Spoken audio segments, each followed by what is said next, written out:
ফরিদপুরে মাটিচাপা অবস্থায় মা মেয়ের মরদেহ উদ্ধার। আসাদুজ্জামান মিয়া, ফরিদপুর জেলা প্রতিনিধি। এ কেমন নির্মমতা! কতটা হিংস্র হলে মানুষ এমনটা করতে পারে?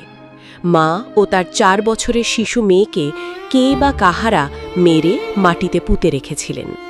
বৃহস্পতিবার বিকাল প্রায় 5টার দিকে ফরিদপুর সদর উপজেলার চর মাধবদিয়া ইউনিয়নের চর বালুধুম এলাকা থেকে মা ও শিশুর মরদেহ উদ্ধার করেন পুলিশ।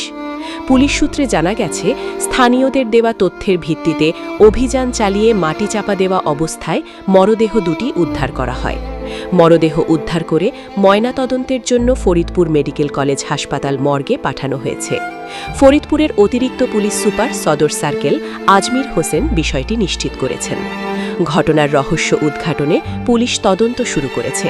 নিহতদের পরিচয় শনাক্ত ও হত্যার কারণ জানতে কাজ চলছে বলে জানিয়েছে আইনশৃঙ্খলা বাহিনী। এ ঘটনায় এলাকায় আতঙ্ক ও উদ্বেগ বিরাজ করছে।